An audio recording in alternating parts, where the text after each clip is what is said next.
All this is Dr. Mobeen Sayed from Drbeen.com. Welcome to one more show.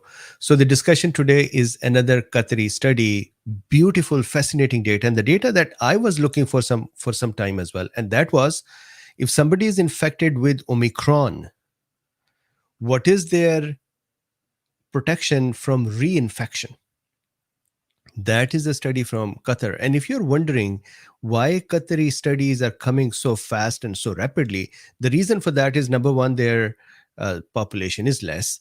Number two, they have all the data from the beginning of the pandemic in one database, and they have everybody's tests that they have done for COVID and any other medical visits all recorded.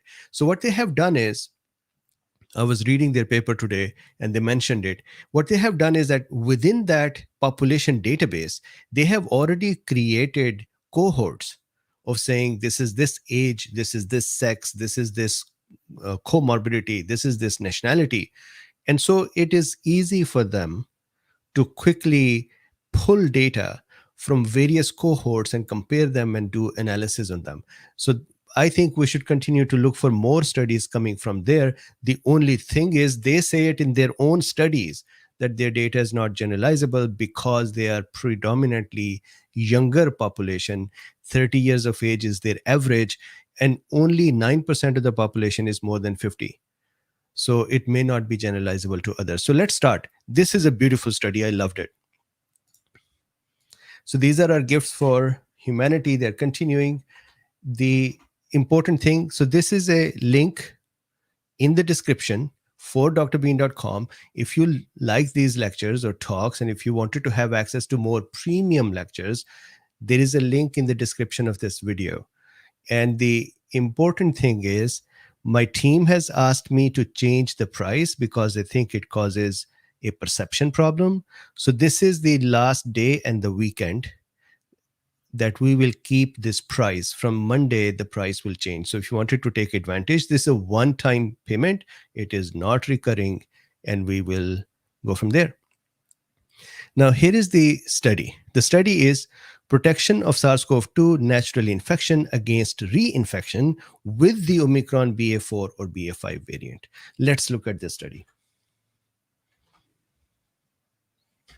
And there is a very interesting thing in here, and that is they adjusted their analysis. They did in statistical terms, they did a sensitivity analysis by adjusting for vaccines, and the numbers did not change. That's a very interesting thing, and we'll discuss that later on. So here, the question is, what protection does a previous Omicron infection offer to BA.4/5 infection or reinfection? So here is what it is. So let's say this is a person who got infected with a previous infection. That previous infection may be non-Omicron or Omicron. If it is Omicron or predominantly Omicron, and then there is a BA.4 or 5 time reinfection, the protection is 76.1%. And this protection is 3 months later. Of course, Omicron time is really short. It has been with Qatari population since December 18 is when they declared it to be Omicron. So from December half till now is the Omicron time. And even then, the Omicron moved from BA.1 to 2 and then now 4 and 5. So they don't have enough number of months and weeks passed to be able to do great long-term studies. But even these studies, you would see this is a very smart way of doing it. They included people from May, June, July. And then they looked at people who had infection 3 months before those inclusion dates. And that is how they did the calculations. So previous Omicron infection to new Omicron infection, BA.4 and 5 protection is 76.1 for symptomatic infection. And it is 79.7 if it is any infection, including symptomatic and non-symptomatic. And we have a guest who we had been looking for some time. Luffy is here. Luffy.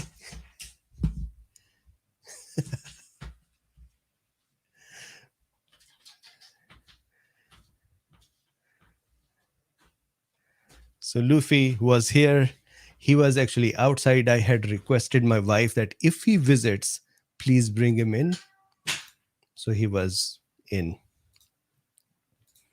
Okay, so back here to the discussion. So 76.1% protection for symptomatic and 79.7% protection from any infection. And you would see a little later that if we look at the protection from more Omicron BA.4/5 dominant time, then the protection rises to 90%. So Omicron to Omicron protection is very good. And the second part of today's study you would see is that adjusting for vaccine as a confounder, that maybe it is the vaccination that is providing the protection, they did not see any change, or they did not see much change at all. They said after the adjustment, the results stayed almost the same. So it is the infection to infection protection. Okay, continuing. So if you just wanted to know what is the protection, Omicron to Omicron, here is the protection, 76.1% or 79.7% to symptomatic plus asymptomatic after 90 days. They did not count the cases within 90 days because that could be, according to them, a long COVID, which is continuity of the previous infection. So they gave a 90 days time and then they counted infections again, and that was a reinfection. That's it. Summary is done. Now I'm going to continue with some more very interesting points over here. Some details. It is a test negative case control matched study. They actually have created a new method of looking at studies, and they have verified that that method works very well. The second thing is they took 90 days period from one infection to the next as an exclusion time.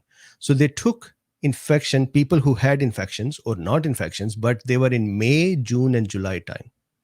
May, June, and July, very recent. And if somebody, for example, they had a person who joined them in May, then they would not consider anyone who was infected in April, March, or Feb, because that is a 90 days time. If they were infected before that, then they will consider them. So one infection, for example, in January or December, and the next infection in May, this could be a participant. Similarly, infection in June and infections February and before, or infections in July and infection March and before. So think about it. People who are joining them in July and June, they are the ones who are getting infected in February and March as the first infection. That is a very Omicron dominant time, right? Now, another interesting thing about Qatar is that they are looking at the population. They're testing the population, 5% of the population on a weekly basis. Another comment they made in this study is majority of the infections or positivity is discovered on routine tests instead of people coming in with the infection. That is also a very good news. And as I mentioned before, 9% of the residents are more than 50 years. The rest are youngsters. They did one more thing. So there was one study group, May, June, July. They did one more study group.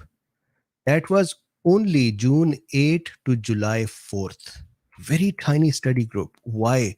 They wanted to actually see these people because they were Omicron dominant, BA.4/5 dominant. They wanted to specifically see what is the Omicron's infections protection to BA.4 and 5 more precisely. And guess what they found? This should make you so happy. Previous Omicron to new Omicron protection 89.6%. And protection from any that is symptomatic or asymptomatic 83.8%. And this if you are wondering that, hey, symptomatic protection more and asymptomatic less, there is actually a very interesting point in here.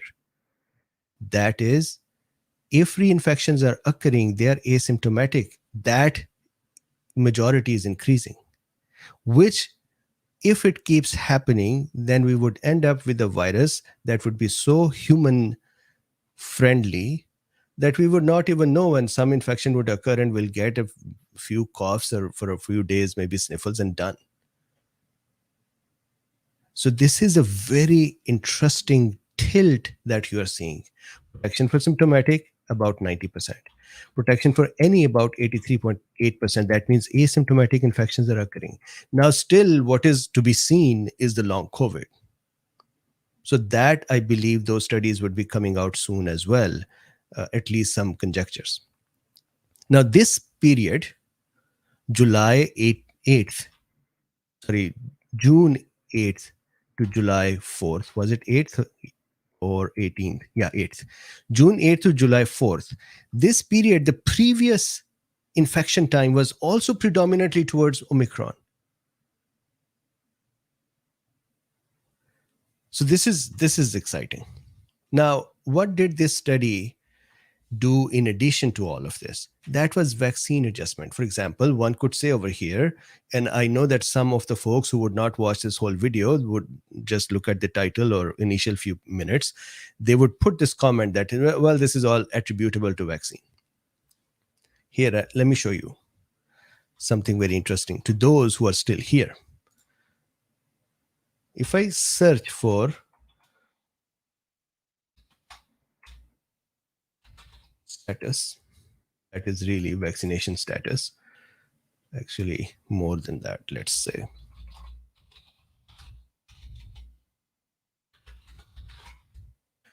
They're saying here, sensitivity analysis adjusting for vaccination status, confirmed study results.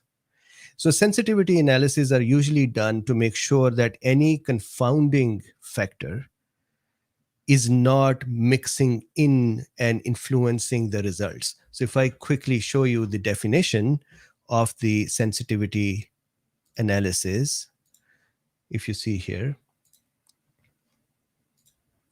sensitivity analysis is defined as a method to determine the robustness of an assessment by examining the extent to which results are affected by changes in methods, models, values of unmeasured variables or assumptions. For example, in this case, unmeasured variable is vaccination, or assumption is vaccination, with the aim of identifying results that are most dependent on questionable or unsupported assumptions. So one could say that, hey guys, this all is really attributable to vaccine. You are talking about infection. You're giving everything to infection. So here, if you go to this is the table number 3. And in here, in this table, although it looks like an eye chart and it's okay if you don't read it, but it is, keep in mind, this is table 3, end of the PDF document. It has 2 interesting segments here.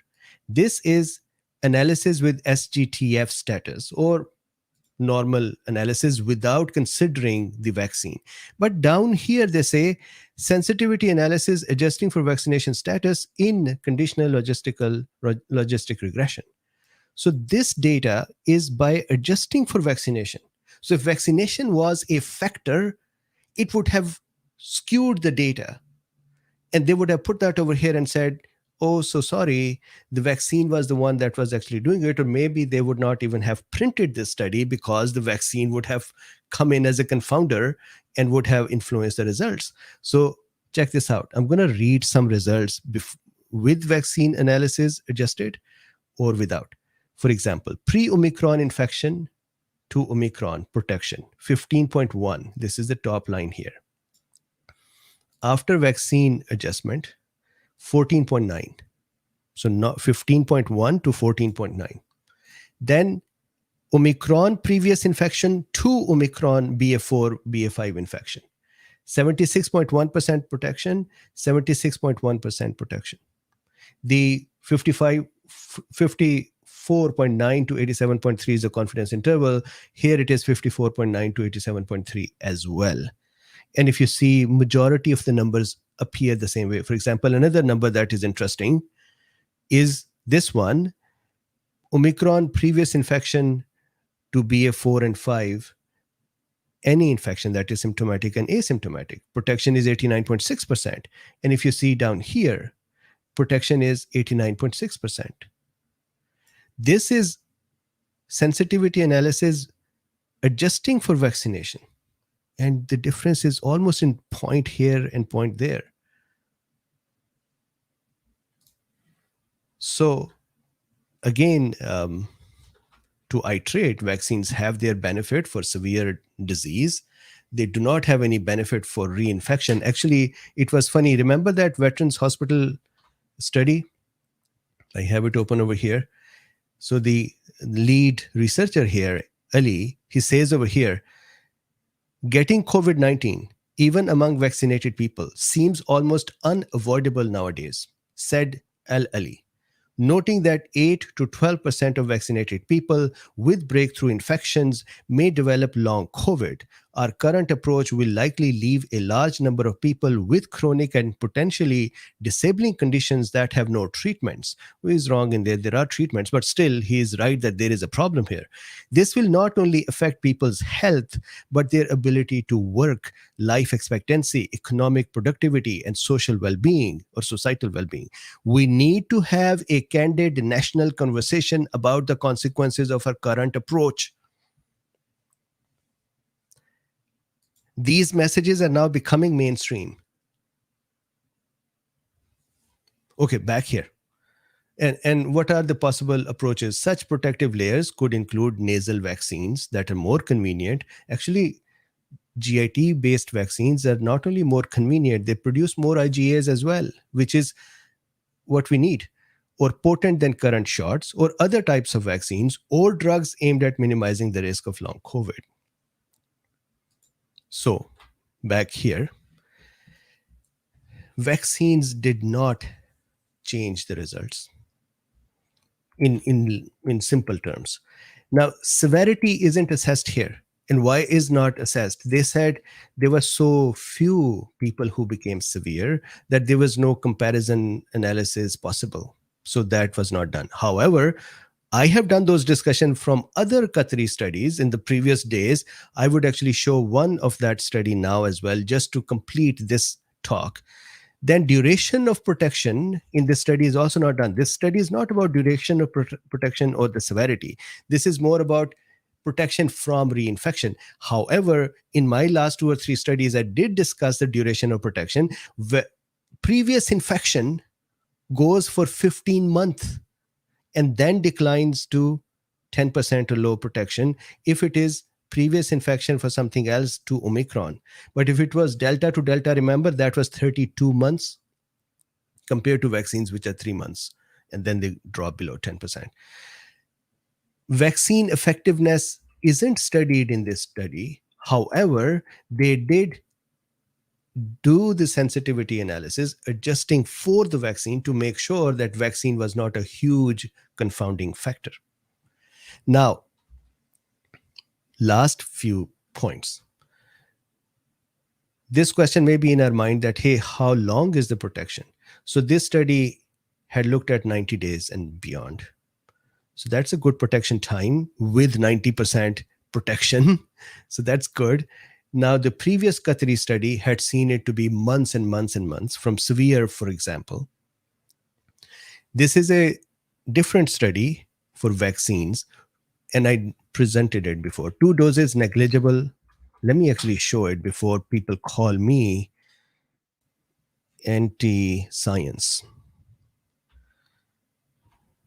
Here, the effectiveness of vaccination with 2 doses of BioNTech and no previous infection was negligible. This word is here, negligible. And then look at the number, minus 1.1%, confidence interval of minus 7.1 to 4.6. This is the study I discussed a few days ago. This is vaccine. And then if you see infection had, remember, 46%, and then it kept going for 15 months. And then severity, protection from severity, vaccine or infection was good for both. So what is the takeaway? The takeaway is Omicron to Omicron infection seems to be more and more protective, even up to 90% protective, including symptomatic or non-symptomatic. Before Omicron, so if Delta or other, they're not as fortunate with Omicron. Before Omicron to Omicron protection is 14%, especially BA.4 and 5. Pre-Omicron to BA.1-2 is better. I think it was in 30s to 40s, but BA.4-5 is 14%. But Omicron to Omicron is very good. So this is the discussion. I hope you liked it. Please do me a favor, like, subscribe, and share. There are links in the description if you would like to support this work. There is a link to buy Dr. Bean's access to other premium content that is on drbeen.com. That link and the pricing is just that way for these 3 days. From Monday, I would change it. My marketing team says that I've kept such a low price that it causes impression issues. It's a $67 price. So people think it's just these lectures are nothing because the price is low. I actually wanted to keep a price low so more people can have it. Anyway, so we would change it on Monday. So till Monday, take advantage of that. In addition to it, if you would like to support this work, there are links in the description. You can buy me a coffee, or you can become part of Locals. You can you can join YouTube. You can become a patron, and so on. So thank you very much for being here. Now I'm going to hang up and question for you. Would you like to do a chit chat where we discuss more questions about it? If so, please comment and I would appear there. I just want to see if Krista says, lovely discussion. Thank you very much. Ordered my seaweed. Thank you very much. And let's see each other in a few minutes if you would like to have a chit chat. Bye for now.